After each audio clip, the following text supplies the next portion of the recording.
compartí muchos años con este equipo de bioética. Después me jubilé en la provincia, seguí trabajando en la universidad. Y ahora para compartir esta experiencia de estos últimos 2 años, armé un power para no irme por las ramas, ¿no? Hice un machete escrito, ¿no? Dios mío, a veces la familia es un peligro. Eh, el power son prácticamente imágenes que por allí fui recopilando de lo que quedaba en mi teléfono. Yo vivo hace 20 años en Anizacate, que es un pueblo que queda a 7 kilómetros de Altagracia, con muchísima vegetación, el río, el arroyo pasa por el fondo de mi casa, es decir, muy vinculado a una cuestión, no es urbano, sino más bien rural, pero con mucha cercanía a grandes ciudades. Me fui a vivir hace más de 20 años allá y siempre seguí trabajando en Córdoba, es decir, que para mí era muy ciudad dormitorio. ¿Eh? Déjame esa placa. Un sábado, yo estaba corrigiendo hace cerca de 2 años trabajos de la universidad, por allá al fondo ha de estar Gloria, de que uno termina haciendo los trabajos prácticos de los alumnos, evaluándolos un sábado a la mañana, y aparecen en una cuadra donde nunca pasa nada, 2 chicos jóvenes que tocan palmas en la tranquera de mi casa. Yo agregué la foto, la taza que yo estaba tomando café todavía existe, y salí así con la taza para ver qué querían, y ellos me preguntan ¿qué cambiarían a Anizacate? Y yo me quedé pensando porque me descolocó la pregunta, y le dije, creo que nada, quizá el arroyo que está contaminado porque está muy contaminado con las cloacas de Altagracia, un arroyo que antes era cristalino y es el límite del fondo de mi casa. Y mientras estaba charlando me dice, ¿qué políticos de la zona conoces? Me los empezó a nombrar, salvo el intendente de Anizacate, el resto no conocía. Me vuelven a preguntar si la conocía Natalia Contini, que van a ver por ahí el pasacalle. Le dije que no, y me vuelve a preguntar y me dice que, bueno, me volvió a preguntar en esto qué cosas cambiaría, qué problemas encontraba. Le dije, creo que nada. Y dije, ¿cómo que nada? Si siempre me estoy quejando de las cosas que le faltan al pueblo. Nos pusimos a charlar y me dice, mira, estamos tratando de armar un grupo de gente que somos de distintos lados, que no venimos de la política, pero queremos ver de cambiar cosas acá en el pueblo. Me dejó la tarjetita con el número de Natalia, quedó en mi cocina, y después me quedé pensando, cuando en clase siempre les decía yo a los estudiantes que dentro de la profesión hay una dimensión del perfil profesional que es de gobierno, que implica comprometerte con políticas de gobierno. Y digo, quizás sea momento de comprometerse, de pensar en este compromiso social, de cambiar el lugar donde yo estoy y que quisiera que deje de ser pueblo. Es el único lugar, es prácticamente ciudad, más de 10.000 habitantes, que no tiene ni una calle pavimentada, que el agua no llega a todos lados, sino a determinados barrios nada más.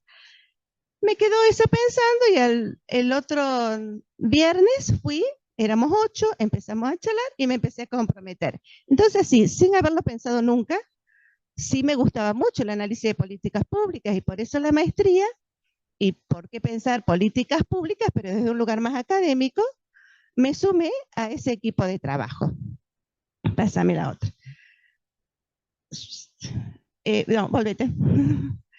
Ahí fue como en esto de, sigo en mi lugar cómodo en casa, me pienso en un lugar de la comunidad y me sumo a un espacio político en construcción, y empecé a sumarme, empezamos a salir todos los fines de semana, casa por casa, con esa misma encuesta que me habían hecho a mí, de qué cambiarías en Anizacate.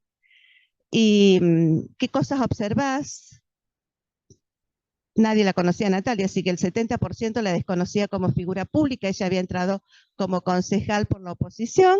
A partir de una anécdota muy cómica, había hecho su casa y al frente, en una zona residencial, le clavan una fábrica. Entonces dice, pero si es zona residencial y ahora tengo el galpón con los tractores, con los camiones que pasan al frente de mi casa, y yo me mudé aquí para que mis hijos puedan andar en bicicleta.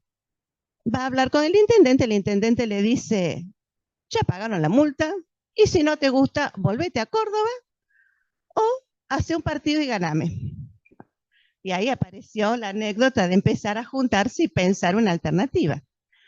¿Qué hicimos durante 2 años? Casa por casa, los sábados y domingos, pues todos trabajábamos, a presentar quiénes éramos y preguntar qué querían. Y así, ahora sí, pásamela. Empezamos recorriendo también después las plazas, cuando las encontramos que estaban rotas con los vecinos, volvemos el próximo sábado y entre todos las arreglamos.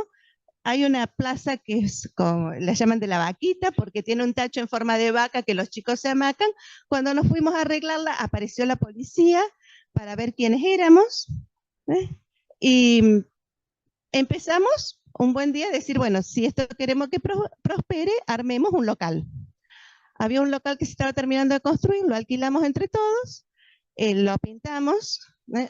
Uno de los chicos, el que había tocado la puerta de mi casa, es arquitecto, muy disruptivo, y ese fue el color que le pusimos, bien llamativo, y así después salieron tanto la propuesta de gobierno, los votos, las pancartas, cómo se construyó lo del plan de gobierno en esto de pasar desde el deseo de lo que queríamos a un plan de gobierno. Volvimos a todos los barrios, en reuniones barriales en las plazas, para decir, estos son los temas que surgieron. Surgió que todos habían venido de algún lado, nos identificaban como anisacatenses, entonces aparecía esta necesidad de construir comunidad e identidad. En la otra demanda que apareció muy fuerte fue la seguridad en la ruta. Pues nos atraviesa ruta 5 sin ningún semáforo y con un promedio de 1 a 4 accidentes semanales y con un número de muertos de 1 o 2 por mes. Para nosotros la principal demanda iba a ser el agua, y aunque no hubiera agua potable o agua corriente, la principal demanda fue la ruta, y en esto de no poderse nombrar como que eran de Anisacate. Yo me vine a vivir aquí, pero soy de tal lado. ¿No?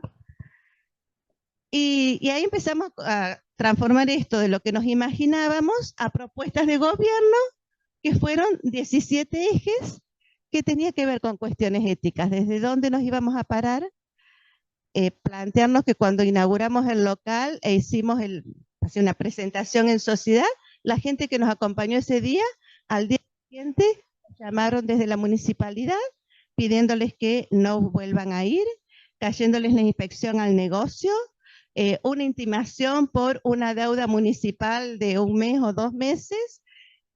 A un hombre lo llamaron para decirle, che, tu esposa y tu hija estaban ahí en la inauguración del local de Natalia, controlalas que no vuelvan a ir. Y el hombre nos dice, ¿quiere que controle a mi esposa? Pero bueno, le pidió a la esposa que no se exponga. ¿No? Eso también nos fue así como un shock, un baño de realidad de decir, che, esto no es tan sano como lo pensamos. ¿no? O sea, tiene mucho de manejo mafioso por detrás, y mucha gente que a lo mejor nos quisiera acompañar no se va a animar. ¿no? Fue así como, bueno, uno se compromete y qué cosas ponemos en juego, fueron también dilemas individuales. ¿no? Pásame la próxima. Bueno, si estoy acá es porque en esas elecciones que separaron de provincia y de nación para que solo se juegue lo local, había 2 candidatos fuertes. Bueno, nosotros suponíamos que éramos uno de los candidatos fuertes.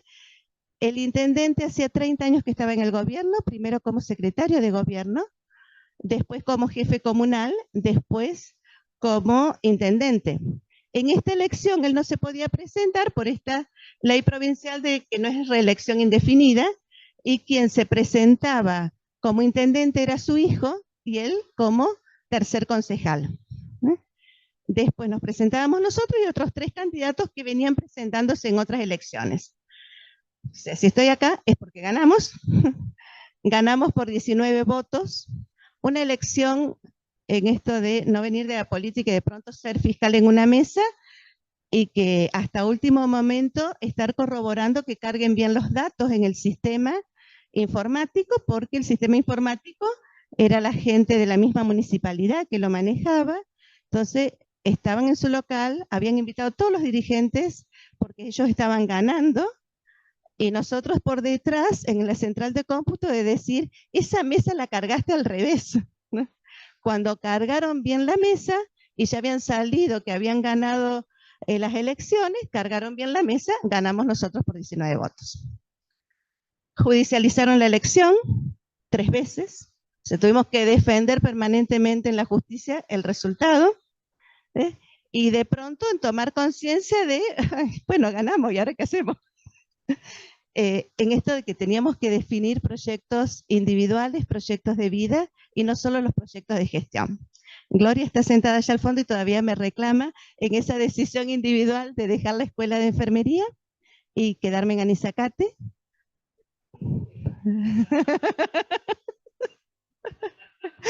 Todos tuvimos que decir, bueno, ¿quién era propietario de un local? Decir, bueno, ahora necesito contratar empleados para poder hacer esto, que fue un sueño, que fue tirarnos a la pileta, y ahora tenemos estos meses de poder reacomodar nuestras cosas individuales. Y también, gran parte de nuestro equipo de gestión no venía, yo tenía cierta experiencia en lo que es gestión de políticas públicas a nivel académico, pero nadie con experiencia de gestión. La mitad de las municipalidades y comunas de Córdoba cambiaron de color político. Los que más habíamos tenido de un solo color político, una sola persona, era nuestra intendencia. Pero había muchas que cambiaban después de 10 o 15 años, o de 8 años, y con gente que venía por fuera de la política. Entonces, gracias a la Universidad de Córdoba, la Secretaría de Extensión Universitaria hizo cursos de formación, que nos ayudó a poder pasar eso de las ideas de gobierno a un plan de gobierno y de organización interna. Y tuvimos que empezar a tomar estas decisiones individuales de cada uno. No teníamos información, hasta el momento que asumimos no se pudo hacer la transición, porque como judicializaron la elección, los tiempos para poder hacer la transición se fueron corriendo hasta que nos confirmó el Tribunal Superior de Justicia acá en Córdoba, y eso, corres los días que tienen que ser para la transición, era el 7 de diciembre. 8, 9 y 10 era feriado, conclusión, no había transición. Y decidimos además políticamente no juntarnos el 7 de diciembre para hacer esa transición, porque era legitimar un proceso que no se había podido dar. Entonces dijimos, listo, empecemos el 11, y empecemos con lo que hay. Una de las cosas que yo no sabía, suerte que está la foto, por eso me acordé, esto de no venir de la política. Una semana antes del cambio de gobierno, es el Consejo Deliberante que se conforma en su totalidad para tomar juramento a sus miembros y tomar juramento al nuevo intendente.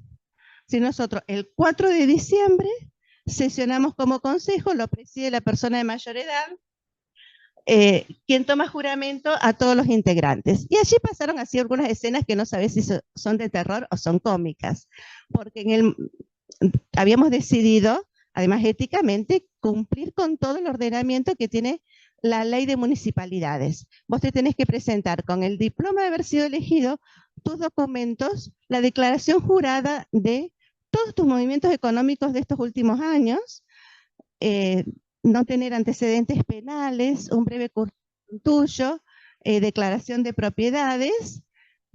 Teníamos todas las carpetas y en el momento de empezar a tomar juramento, en la oposición me dice el ex intendente y me dice, pero si todos saben quién soy, ¿por qué te tengo que presentar la documentación? ¿Y por qué es lo legal? Pero si así nunca lo hicimos, nosotros siempre lo hicimos de palabra. Bueno, no pudo jurar, se puso muy agresivo, se le impugnó poder tomar juramento hasta que haga el curso de violencia de género. No asumió, prefirió renunciar a su banca, no jurar y que jure otro de los integrantes de su grupo. Y después, el 10 de diciembre, cambio de autoridades, a las 20 horas, 21 horas, recién entregó la llave de la municipalidad. Pasa la próxima placa. Y bueno, y ahí nos encontramos con la realidad, en esto de una cosa es la expectativa, otra la realidad, como todas las propagandas de viaje, Que vos te imaginás poder mirar el cuadro de la Mona Lisa y tenés 50 personas adelante. Bueno, así fue nuestra realidad. Decidimos cerrar el municipio por 3 días para hacer una auditoría. Solo se prestaron atención de urgencias, acarreo de agua y de basura. Todas las otras dependencias municipales las cerramos. Nosotros nos encontramos con la llave de ese portón que se ve allí detrás de la foto de Natalia y la entrada a la puerta y la llave de la puerta del edificio municipal. Los dispensarios, por suerte, el personal administrativo tenía copia, entonces los pudimos abrir ese día, pero de ninguna otra dependencia teníamos llave. Borraron absolutamente todas las computadoras, ni el Word estaba en las computadoras. No estaban los legajos de personal, no estaban los accesos a las cuentas bancarias, ya que después hay que hacer todo el trámite de cambio de titularidad, y habían dado de baja todos los teléfonos públicos, ¿no? Así que bueno, tienen nuestros teléfonos personales, desde allí nos ponemos en contacto con la comunidad y bueno, tienen algunas fotos de lo que fue encontrarnos con la realidad, ¿no? Muchos nos pueden conocer por 2 polémicas que aparecieron en todos los medios. Una fue sacar la estatua de Néstor Kirchner y la otra porque cuando entramos a la municipalidad descubrimos que había un jacuzzi en la oficina del intendente. O sea, el baño del intendente tenía un jacuzzi. Nosotros cuando hicimos la auditoría, obviamente por venir del campo de la salud, yo fui a los dispensarios. Y, o sea, relevar todo lo que había, entrevistar al personal, recuperar con el personal su propio legajo, su declaración jurada de horarios, porque no teníamos ningún dato, fue confiar en lo que la gente nos decía. Si nos decía, me deben 2 meses de licencia, y no tenemos cómo discutírselo, se los daremos, ¿no? Porque no había ningún comprobante, e incluso hubo que recuperar eso y cuáles eran los modos de contratación y la antigüedad del personal.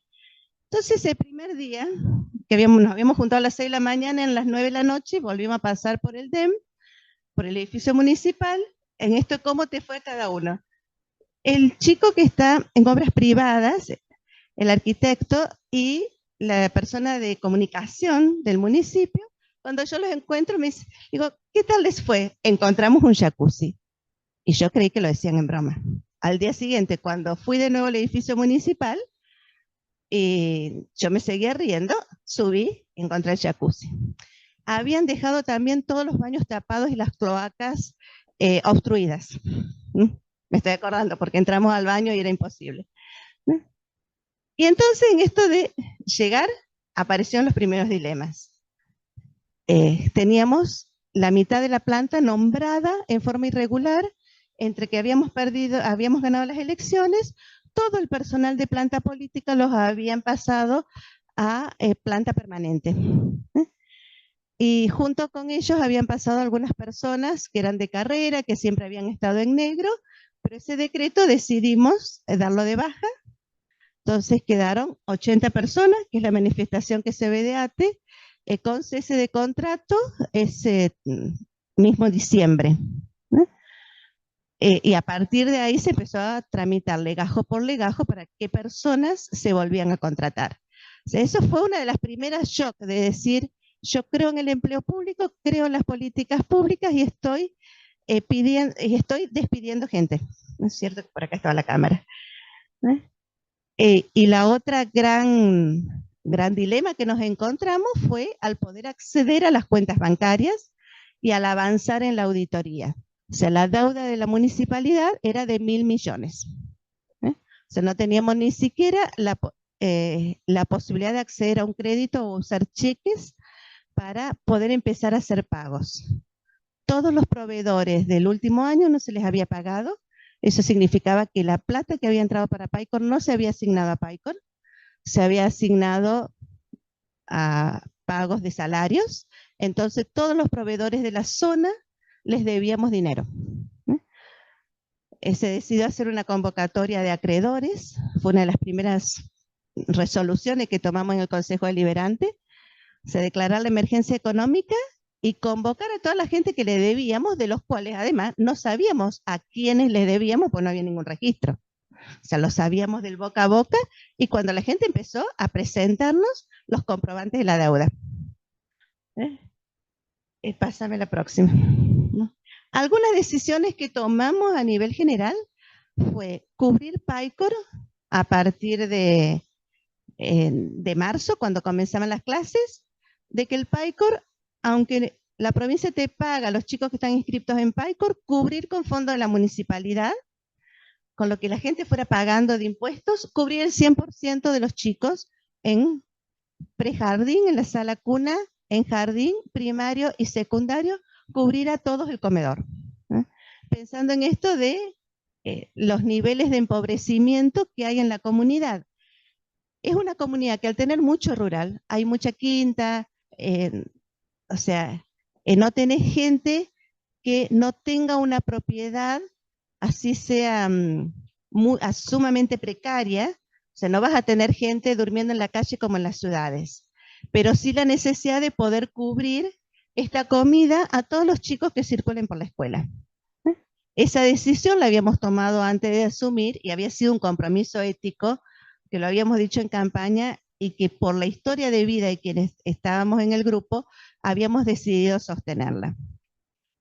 ¿Qué nos pasó en salud? Que por venir del campo de la salud, todos funcionamos asesorando algún área y acompañando a quienes están en el área. Y algunas de esas respuestas las empecé a encontrar con lo que decía Alejandra. Bueno, allí son algunas imágenes de lo que es los dispensarios. Hay 2 dispensarios y 2 salitas sanitarias, que esas salitas sanitarias están en barrios muy alejados. Nosotros tenemos 43 barrios, algunos a 7 kilómetros de la zona donde tenés más movimiento en Anizacate, que son así como muchas islas. Entonces los barrios más alejados tienen salas sociosanitarias, con prestaciones de salud 2 o 3 días a la semana y mucha prestación cultural. Fortalecimos la prestación cultural y de deporte en todas las plazas y en los centros donde la gente se encuentra. Y en los dispensarios, ¿con qué nos encontramos? Que yo al principio decía no puede ser, pensemos en lo comunitario, y el modelo es hospitalocéntrico, ¿no?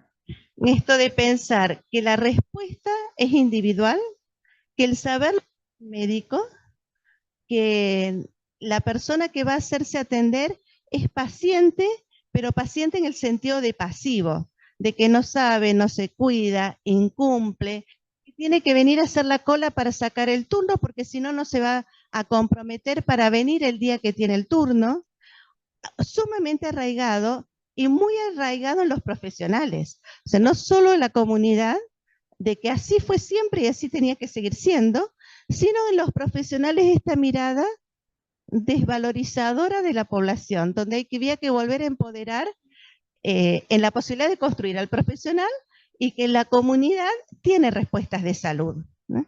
Después te encontrás con algunas respuestas de salud que no tenían nada que ver con la concepción nuestra de salud, pero poder poner en valor esas 2 concepciones. La demanda de atención individual era muy fuerte.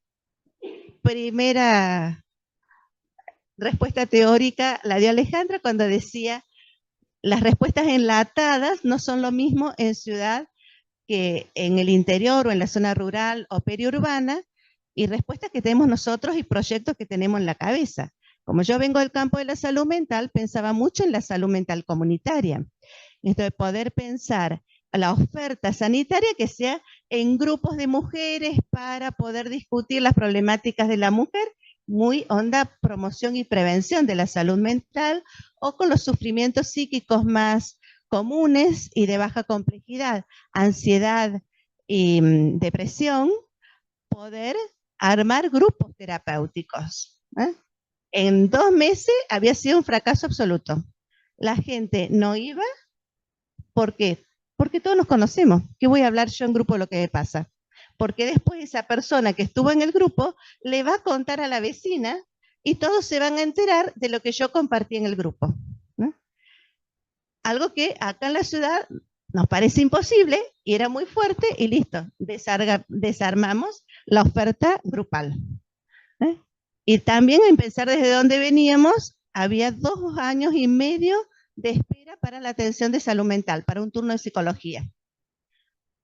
Incorporamos 2 psicólogas con una perspectiva sistémica, entonces atención breve, en vez de quien ya venía, que era con una atención psicoanalítica, que es muy a largo plazo. ¿No? Estoy mirando a la gente de salud mental de eso. Que vos decís, a nivel privado, una atención psicoanalítica te acompaña, te ayuda a resolver en tus tiempos, pero en lugar de lo público, en esto de resolver, de dar efectividad, de poder brindar respuestas a una comunidad muy amplia, optamos por el otro enfoque terapéutico y hoy las listas de espera son de 2 meses. Un buen día, la gente iba a hacer cola a las 7 de la mañana, a las 7 se van los turnos, venían a las 6 de la mañana, y empecemos a darlo de forma telefónica, que la gente no espere. La primera respuesta profesional fue, la gente no va a venir si le damos turno telefónico porque no se compromete. Estuvimos trabajando en esto de las concepciones durante un tiempo, y en un momento fue así muy a lo serino, ¿no? Natalia, o das la orden o no lo podemos hacer. ¿No? Desde hoy se atiende a la gente con turno. Les gusten los profesionales o no. ¿No? Y la gente empezó a pedir el turno. Durante mucho tiempo dejamos turnos libres para la que iba en el día, y en este momento funciona el turnero, donde vos sacas turno según tu horario y según cuál es el dispensario más cerca. O sea, capacitamos al personal de mesa de entrada para funcionar con turnos programados. Y lo publicamos por todos lados porque era un cambio de modalidad muy fuerte. Las personas nos plantean, en el hospital tenés que seguir haciendo la cola, en los dispensarios nos atienden con turno. O sea, fue una de las propuestas que nos funcionó fantástico, como la de grupos terapéuticos, que fue un fracaso. Y tiene que ver con la ideología y qué es lo que uno puede construir. Y el otro cambio de tratar de romper con los hospitalocéntricos fue abrirnos a todo, en forma transversal, con todos los espacios que fuimos construyendo en Anizacate. Ir a las escuelas a hacer educación sexual integral. Ir a las ferias, al espacio de feria de artesanos, la fiesta del Día del Niño, el Festival de la Tercera Edad, la fiesta patronal, con un espacio de salud que brinde promoción y prevención, o que al comienzo que nos conozcan quiénes éramos y conozcan los números telefónicos para la central de turnos. Es decir, salir del consultorio hacia la comunidad. ¿Y cuáles fueron los dilemas sanitarios que nos atravesaron? Y gracias a Alejandra, que dice el cambio de paradigma, ahí le encontré respuesta, hacerle el clic. Porque lo que nos aparece permanente es el no hay plata. O sea, no nos alcanza el ingreso de FOFINDES para poder brindar la atención primaria de la salud. Es decir, siempre estamos sacando fondos de los impuestos para poder pagar profesionales y comprar insumos. Y la propuesta de tengamos más pediatras, nos encontramos no solo con la falta de recursos económicos, sino la falta de pediatras. Entonces, pensar viernes, sábado y domingo que tenés todo el turismo, tener una guardia de pediatría, no consigo ni siquiera reforzar los consultorios de pediatría. ¿Sí? Pediatra, obstetra, todo eso hace falta, así que hagan propaganda. En esto de los recursos finitos y las demandas y la idea política de poder abrirlo a la comunidad, y que eso de abrirlo a la comunidad lo estamos haciendo los funcionarios. Porque los funcionarios y los enfermeros que se han sumado, pero es hasta ahí el recurso, de encontrarnos que la realidad es de recursos finitos, de presupuestos que nos llegan, están muy recortados todo lo que es el programa Remediar, todos los programas de educación sexual, anticonceptivos. Íbamos a la escuela, muy linda la tarea con los adolescentes en esto de cómo cuidarse, cómo vivir el placer, cómo vivir la sexualidad. Y chicos, lo único que tengo para ofrecerle es preservativos. No tenemos dispositivo intradérmico, nos quedamos sin anticonceptivos orales hasta que vuelva a enviar el programa Remediar, y poder hacer el circuito. Ha habido momentos en que decíamos, bueno, podemos comprar con fondos públicos de otra área, porque si no, no tenemos. nos encontramos con esa restricción permanente de cómo circulan los recursos. Así que en esto del cambio de paradigma y que todo está como muy mercantilizado y ahí encontrás respuesta a lo que tenés o no tenés. Un debate que nos estamos dando estos últimos días es si podemos seguir permitiéndonos la atención gratuita para los habitantes de Anisacatesí, para la gente que viene de otras comunas, tenemos que cobrarle como si fuera un bono, porque hay áreas que no tienen especialistas y buscan nuestros especialistas, en los pocos consultorios que tenemos de especialidades. Y es un debate que nos atraviesa. El otro es la cuestión cultural en una zona que tenemos mucha gente con creencias muy ancestrales de no usamos el baño, o sea, no tenemos baño, sino que tenemos los pastizales altos y allí usamos como baño y nosotros decimos, es etapa de dengue. O sea, te necesitamos limpiar porque no es una zona rural, estás adentro de un barrio, pero mi creencia de cómo uso mi casa y qué tipo de respuesta sanitaria tengo los residuos en mi casa es privada. ¿Hasta dónde podemos como Estado entrar?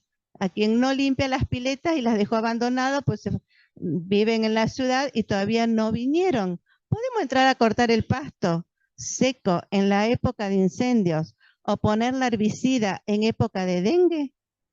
Ahí tuvimos que entrar a hablar, o sea, decretar en el Consejo una medida de excepción con autorización judicial para poder ingresar en un espacio privado por un bien mayor que es el bien comunitario.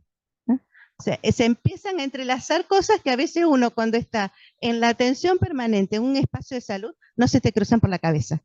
O sea, hay cuestiones y aprendizajes que muchos lo fuimos haciendo después de equivocarnos y que alguien nos lo planteó. Aprendiendo todos los días.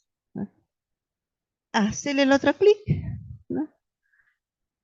Algunas cosas que encontré buscando bibliografía estos días, para encontrar algo de esto de biopolítica y respuestas. Pues creo que todas nuestras cabezas están más en ese modelo sanitarista que en este modelo más mercantil, que cuando lo empezás a pensar con ejemplos como nos daba recién Alejandra, te das cuenta que tu cabeza está en un paradigma y tu hacer cotidiano y los condicionantes cotidianos en el otro.